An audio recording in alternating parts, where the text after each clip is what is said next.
네, 오늘도 하나님의 말씀을 통해서 충만한 은혜 누리시는 하루 되시기를 소망하며 우리 함께 하나님의 말씀 보도록 하겠습니다. 오늘 말씀은 창세기 2장 말씀입니다.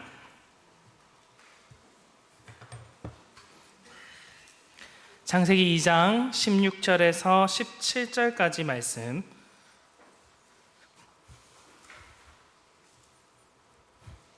우리 두 절의 말씀을 한 목소리로 읽도록 하겠습니다. 여호와 하나님이 그 사람을 이끌어 에덴 동산에 두어 그것을 경작하며 긴장을 많이 한 것 같습니다. 다시 읽겠습니다. 여호와 하나님이 그 사람에게 명하여 이르시되 동산 각종 나무의 열매는 내가 임의로 먹되 선악을 알게 하는 나무의 열매는 먹지 말라. 내가 먹는 날에는 반드시 죽으리라 하시니라. 아멘. 네, 정말 긴장 많이 한 것 같습니다. 아까 이제 찬양 시작하는데 윤 전도사님이 저한테 많이 심장이 콩당콩당 할 텐데 이렇게 저한테 했거든요. 그때까지는 제가 그런 마음이 별로 없었어요. 근데 네, 방금 목사님 소개하는데 확 이제 긴장감이 좀 온 것 같습니다. 네, 오늘도 이 말씀을 통하여서 오늘 충만한 은혜를 누리시는 오늘 하루 되기를 간절히 소망합니다. 매일 우리가 살아가는 삶이 또 한 번 반복되는 삶이 아니라 매일 새롭게 시작하는 하루하루라면 똑같아 보이는 하루도 조금은 새롭고 기대가 되는 새날이 되지 않을까 싶습니다. 이 매일매일이 당연하게 느껴지게 되면 그 살아가는 일상이 지루하게 되고 반복적인 과제처럼 되지만 이것이 당연한 것이 아니라 우리에게 주어진 선물로 생각하고 바라본다면 우리가 살아가는 이 매일은 경이로움으로 가득 찬 설레는 여행이 될 수 있을 것입니다. 이런 것들은 우리가 성경을 볼 때에도 마찬가지일 것입니다. 너무나도 많이 보고 또 아주 많이 들어서 다 아는 것 같은 이 말씀들도 찬찬히 살펴보면 하나님의 은혜가 새롭게 다가오고 그 안에 있는 미처 발견하지 못했던 놀라운 하나님의 사랑을 발견할 수 있습니다. 자주 봐서 그냥 보고 넘어가는 구절들이 많이 있을 건데 특별히 이 창세기 말씀이 더 그렇지 않을까 싶습니다.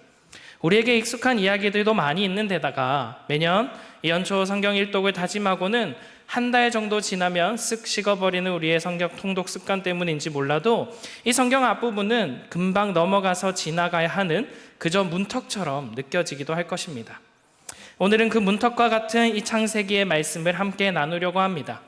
많이 보고 또 많이 들어서 너무나도 익숙한 말씀이지만 그 말씀을 경이로운 하나님의 은혜와 사랑으로 가득 찬 말씀으로 읽을 수 있기를 소망합니다. 오늘은 그 창세기 말씀 중에서도 이 나무의 이야기를 통해서 보게 되는 하나님의 사랑에 대해서 살펴보려고 합니다. 그 오늘의 나무 이야기는 선악과입니다. 이 선악과는 천지창조 이야기와 함께 연결되어져 나오는데 성경의 첫 번째 말씀인 창세기 1장 1절 말씀 우리 함께 읽어보도록 하겠습니다.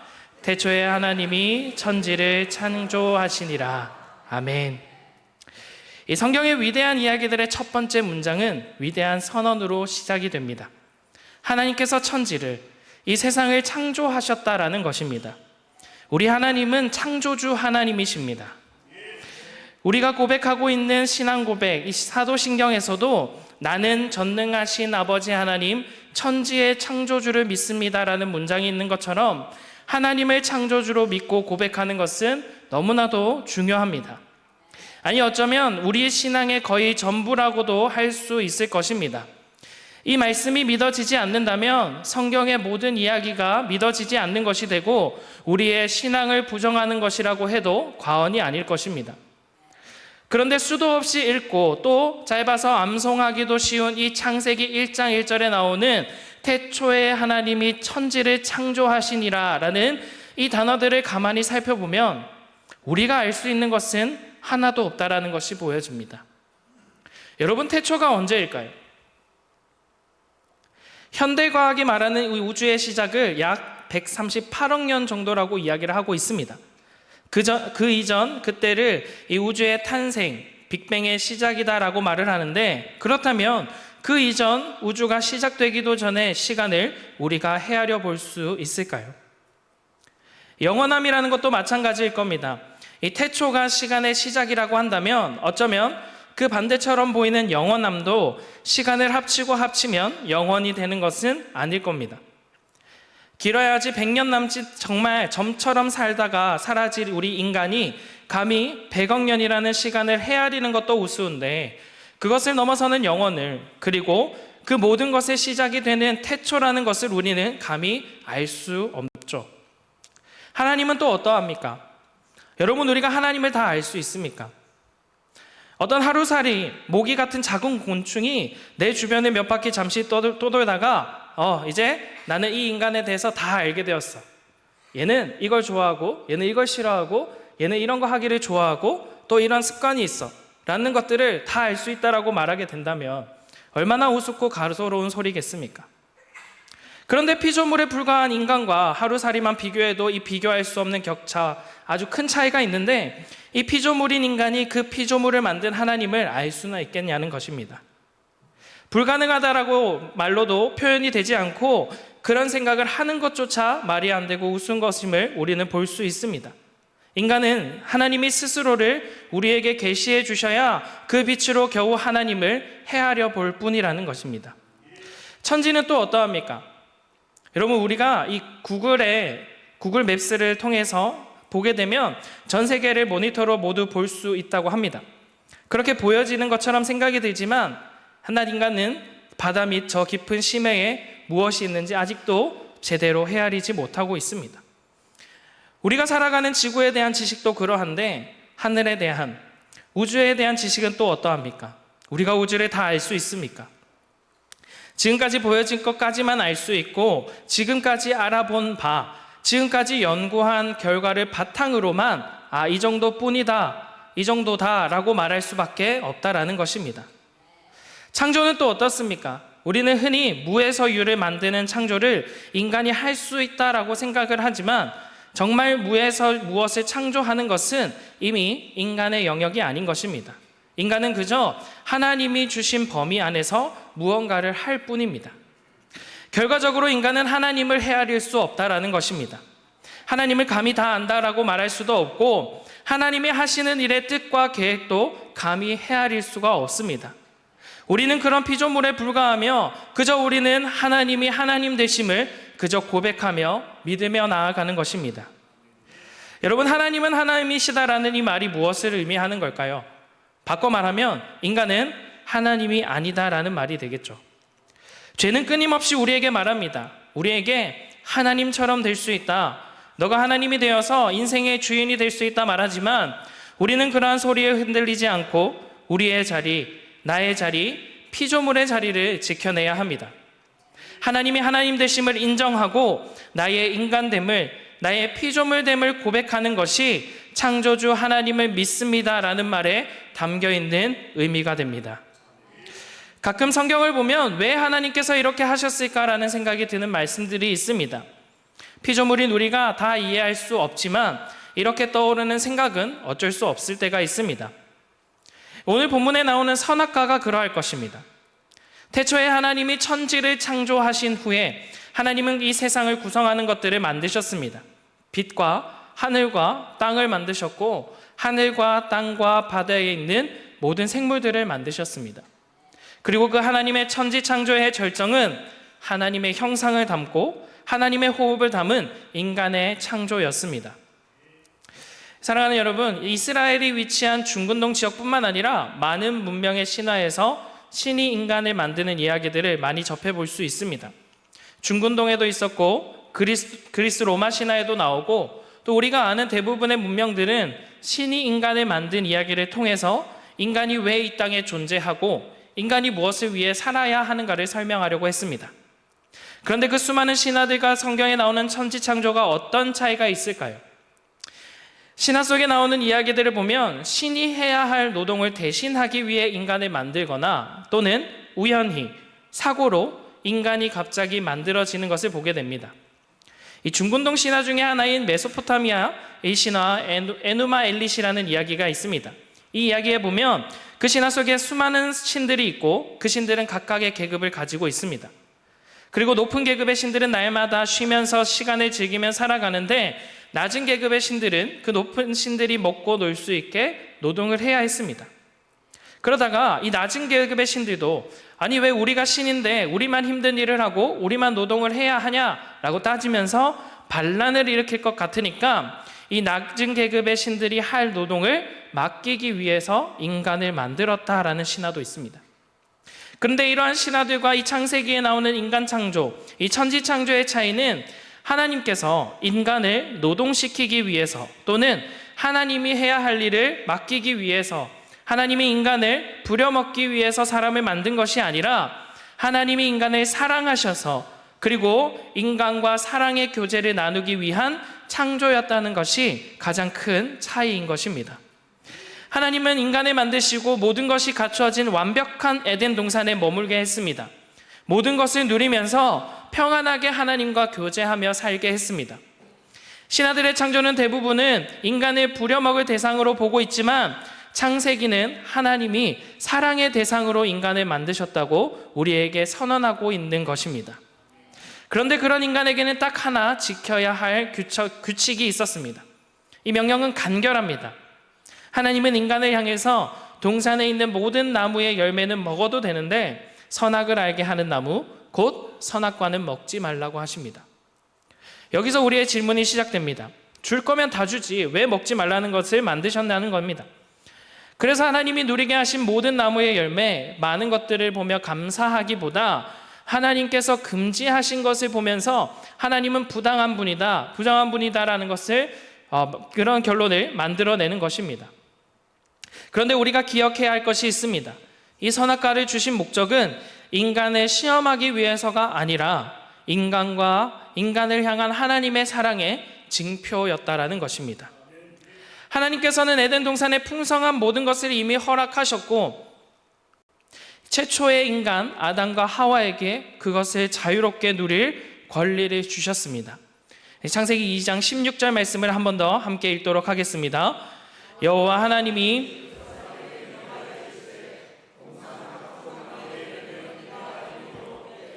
아멘. 하나님께서는 모든 것을 누릴 권리를 주셨습니다.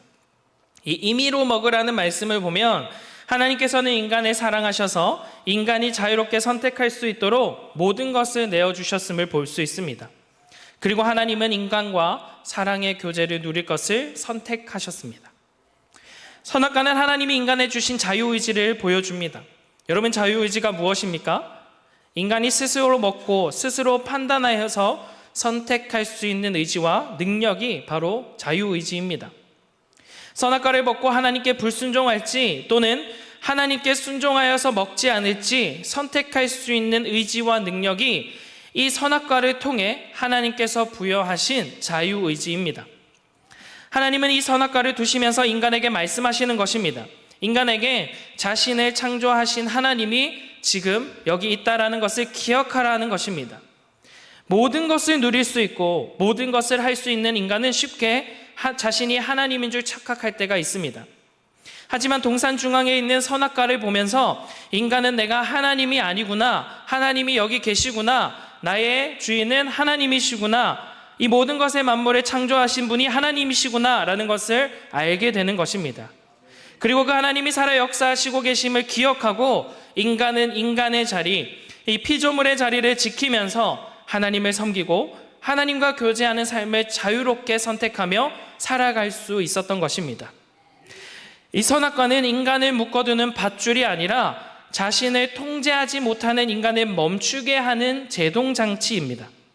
그래서 선악과를 보면서 인간은 하나님이 계심을 기억하고 하나님의 뜻을 신뢰하면서 올바른 선택을 하도록 하나님의 뜻을 따라야 했던 것입니다. 그 선악과는 인간을 향한 하나님의 사랑의 상징이었다라는 것입니다. 선악과는 인간을 시험하여서 이 과일을 먹냐 먹지 않냐를 지켜보려는 감시하려는 하나님의 도구가 아니었습니다. 오히려 하나님이 인간에게 자유의지를 주셨고 그 안에서 사랑의 교제를 하도록 하신 하나님의 사랑으로부터 시작된 나무였다라는 것입니다. 여러분, 만약에 하나님께서 선악과를 주시지 않고 인간을 통제하셨다면 어떨까요? 인간은 선악과를 먹지 않았을 것입니다. 그리고 아무런 문제도 생기지 않았을 것입니다. 하지만 인간은 그렇게 살아가게 된다면 그저 세상 속에 갇혀있는 새에 지나지 않는 존재가 되었을 것입니다. 그저 하나님께서 입력하는 입력값대로 움직이는 로봇, 기계에 불과했다라는 것입니다.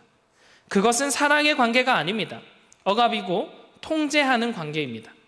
하지만 하나님은 인간을 강압적으로 다루지 않으시고 사랑으로 자유롭게 선택할 수 있는 의지를 주셨다라는 것입니다.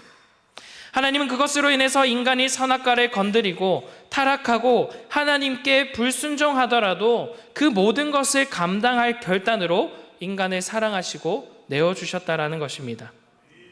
여러분, 사랑하게 되면 더 사랑하는 쪽이 상처를 받게 됩니다. 하나님은 인간을 더 사랑하셨기에, 아니 비교할 수 없는 큰 사랑으로 인간을 품으셨기에 더 상처받고 배신당할 수 있는 그 가능성에 기꺼이 자신을 내어놓으셨습니다. 부모가 자녀를 통제하고 억압하면 그것은 사랑이 아니라 폭력이 됩니다. 하지만 자녀가 실수하고 넘어져도 때로는 부모에게 엄마 아빠가 나에게 해준 것이 무엇이냐고 말하면서 상처를 안길 때에도 그것을 사랑으로 뿜어내는 것이 부모의 사랑입니다. 연인 사이에서도 너는 내 거야 라는 말을 하는 사람들을 조심해야 한다고 합니다.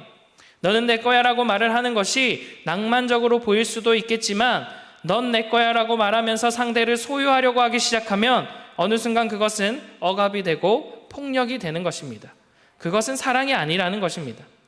하지만 사랑하기에 내가 상처받게 되면서도 상대와 사랑의 관계를 이어가고 또 온전해지는 것, 그것이 바로 온전한 사랑이 되는 것입니다. 사랑은 상대를 소유하고 가지려고 하는 것이 아니라 상대를 하나님이 만드신 모습 그대로 가꾸어 가는 것입니다.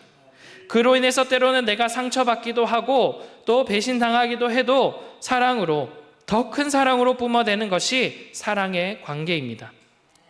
하나님은 인간과 사랑의 관계를 원하셨기에 자유의지를 주셨고 그로 인해 상처받을 가능성이 있어도 선악과를 인간에게 주셨습니다. 선악과를 보면서 우리는 하나님의 시험으로 읽는 것이 아니라 하나님을 속죄분으로 만드는 것이 아니라 하나님이 원하시는 사랑의 관계를 바라보아야 합니다.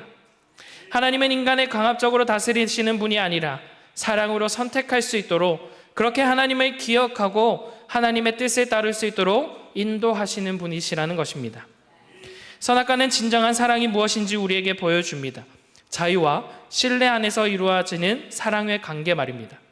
그리고 하나님은 사람에게 자유의지를 주시면서 모든 것을 임의로 누릴 권한만 주신 것이 아니라 그 권한에 따른 책임도 함께 주신 겁니다. 인간은 자유의지를 올바르게 사용하면서 하나님과 사랑의 관계를 이루어야 했습니다. 하지만 인간은 어떻게 했습니까? 자유의지를 올바로 사용하지 못했고 잘못된 선택을 했고 그 값을 치루어야 했습니다. 오늘날도 하나님께서는 우리에게 자유를 주십니다. 복음 안에서 주어진 자유는 우리에게 모든 것을 할 수 있게 해줍니다. 하지만 우리는 기억해야 합니다. 우리에게 나에게 주어진 자유는 나의 욕망을 채우기 위한 자유가 아니라 하나님과의 사랑의 관계를 위한 것임을 꼭 기억하시길 바랍니다. 우리에게 주어진 자유는 하나님과의 사랑의 관계가 있을 때에 올바르게 사용될 수 있고 풍성한 열매로 이어지는 것입니다. 하지만 인간의 타락은 그 사랑에 대한 의심을 통해서 죄를 만들기 시작합니다. 뱀으로 상징되는 사탄은 인간에게 선악과를 의심하게 만들었습니다. 창세기 3장 1절 말씀 함께 읽도록 하겠습니다. 그런데 뱀은 여호와 하나님이 지으신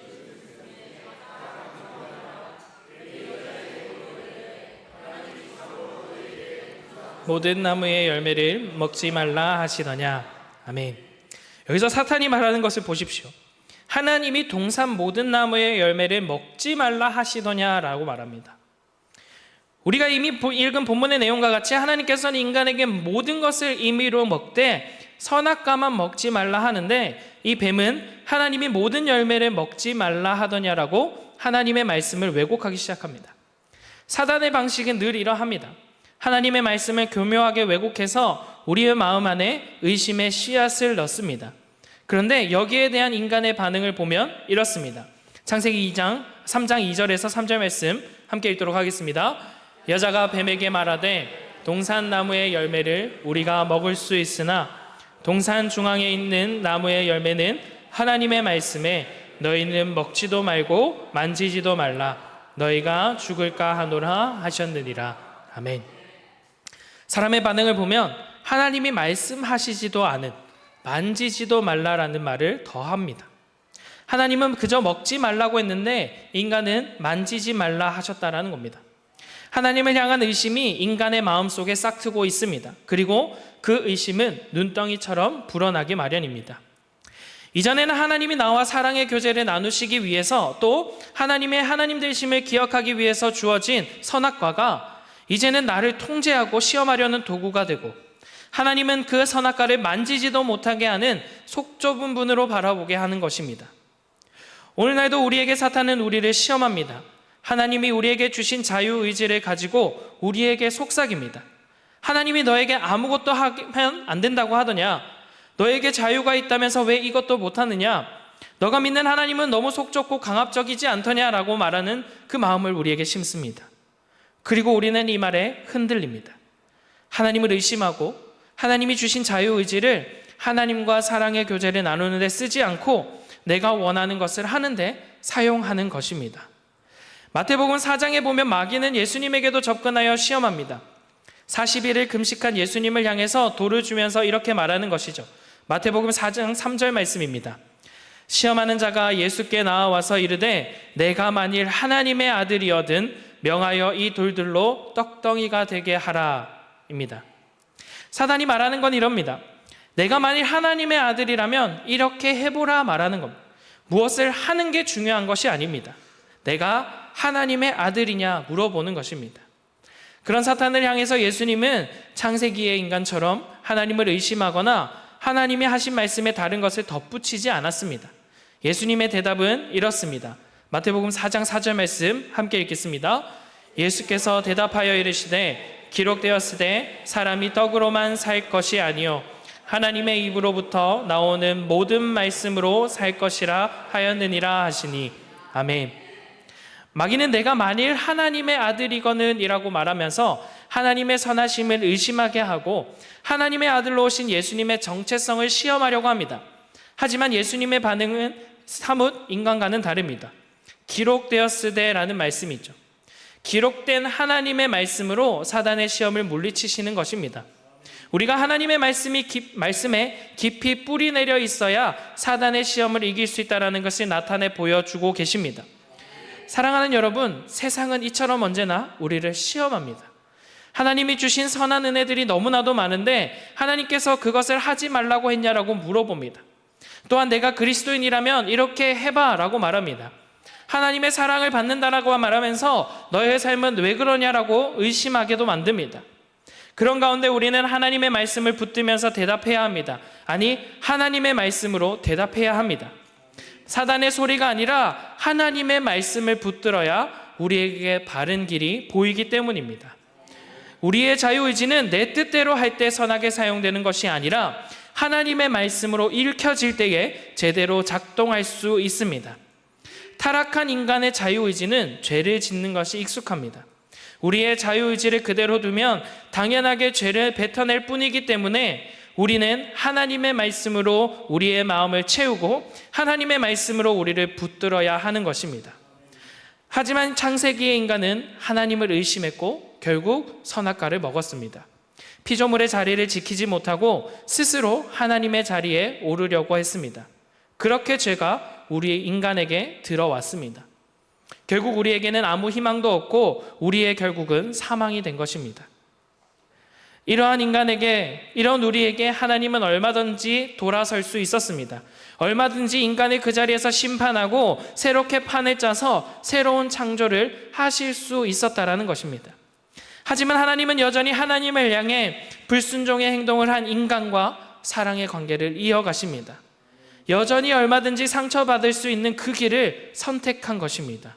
그 사랑을 이렇게 나타냅니다. 창세기 3장 15절과 21절의 말씀 함께 읽도록 하겠습니다. 내가 너로 여자와 원수가 되게 하고 내 후손도 여자의 후손과 원수가 되게 하리니 여자의 후손은 내 머리를 상하게 할 것이요 너는 그의 발꿈치를 상하게 할 것이니라 하시고 여호와 하나님이 아담과 그의 아내를 위하여 가죽옷을 지어 입히시니라. 아멘. 인간이 타락한 이후에도 역사하시는 하나님의 선한 손길, 하나님의 섭리가 나타나고 있습니다. 방금 읽은 말씀에서 두 가지가 등장하는데 첫 번째는 15절이 말씀하는 구원의 약속입니다. 하나님께서는 여자의 후손을 통해 뱀의 머리를 상하게 하시겠다라는 구원의 약속을 주십니다. 타락 이후에 죄가 세상을 지배하는 것 같지만 악이 결국에 승리할 것처럼 보이기도 하지만 하나님의 구원 계획은 여전히 이어지고 있습니다. 여자의 후손, 곧 예수 그리스도께서 사단의 머리를 밟으실 것이라는 약속입니다. 마귀는 십자가에 예수님을 못 박으면서 그의 발꿈치를 상하게 했습니다. 그것으로 인하여서 사단이 영원히 승리할 것처럼 보였지만 예수님은 그 십자가에서 부활하셔서 그 십자가를 통해 사단을 완전히 무너뜨리고 우리에게 최후의 승리와 영원한 생명을 허락해 주셨습니다. 또 다른 두 번째 하나님의 섭리는 가죽옷을 지어 입히신 사건입니다. 타락한 이후에 이 아담과 하와, 최초의 인간들은 서로가 벗었다는 것을 알았고 그것을 부끄러워했습니다. 타락 이전에 처음 하나님이 창조하셨을 때에는 서로의 벌거벗음을, 서로의 흠과 잘못들, 약점들을 덮어주고 이해할 수 있었는데 타락은 그 약점과 흠을 부끄러운 것으로 만들었던 것입니다. 그렇게 인간 사이의 관계를 멀어지게 했습니다. 인간은 그것을 스스로 덮어보려고 무화과 나뭇잎으로 자신들의 몸을 덮었지만 그것은 얼마 가지 않아 메말라 버리는 것입니다. 하지만 하나님은 가죽옷을 입혀서 그들을 덮어주셨습니다. 인간의 연약함과 실패 가운데서도 하나님의 은혜가 역사하고 있음을 보여주신 것입니다. 선악과 아래에서 인간은 하나님이 주신 자유의지를 잘못 사용하여 사랑의 관계를 무너뜨렸습니다. 하지만 선악과 이후의 일들은 우리의 실패와 잘못된 선택에도 불구하고 하나님의 손길은 여전히 우리를 선한 길로 이끄심을 보여주고 있습니다. 인간의 자유의지가 잘못된 길로 가는 것처럼 보여도 하나님의 섭리는 더 큰 손길로 우리를 인도하여 주신다는 것입니다. 여러분, 큰 배가 태평양을 건너가는 상황을 가정해 봅시다. 부산에서 출발한 배가 항해를 시작해서 미국까지 가는데 그 배 안에서 인간이 무슨 일을 하고 또는 배의 방향과 반대로 걸어간다고 해서 그 배의 목적지가 바뀌는 것은 아닙니다. 우리의 삶도 마찬가지입니다. 우리의 자유의지가 타락하고 실패해도 하나님의 섭리는 항상 하나님의 목적지로 우리를 이끌어 가시는 것입니다. 그렇다면 우리가 할 일은 무엇이겠습니까? 그저 하나님을 향해 서 있는 것입니다. 사랑하는 여러분, 우리는 늘 실패하고 넘어집니다.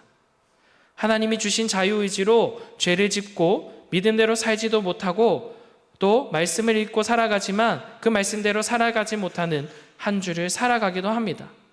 그럼에도 우리가 어디에 서 있든지 하나님을 향해 우리가 서 있어야 할 이유가 있습니다.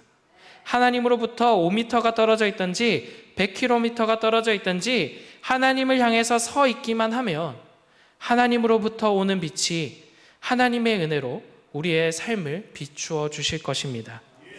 하나님의 선한 섭리는 여전히 우리를 향하고 있고 하나님의 사랑은 여전히 가죽옷처럼 우리를 덮어주십니다. 그럴 때 우리는 다시 희망을 가질 수 있습니다. 선악과는 인간의 자유의지가 비참하게 타락하고 실패하는 것과 동시에 그와 비교할 수 없는 하나님의 은혜와 사랑과 섭리를 보여주는 나무입니다. 그 사랑을 기억하고 하나님을 믿으며 하나님을 향해 서 있기만 하면 우리의 삶 속에서 여전히 선한 손길로 우리를 붙드시고 모든 것을 합력하여 선을 이루시는 하나님의 은혜가 우리의 삶에 임할 수 있을 줄로 믿습니다. 우리가 때로는 실패하고 우리의 자유의지가 하나님의 뜻과 다른 선택을 하게 되더라도 하나님의 섭리는 변함없이 하나님의 선한 계획을 이루어 가시는 것입니다. 오늘도 그 하나님의 선하심을 신뢰하면서 우리에게 주어진 자유의지를 말씀 안에서 하나님의 뜻에 순종하는 방향으로 이끌어가는 우리 모두가 되기를 간절히 소망합니다.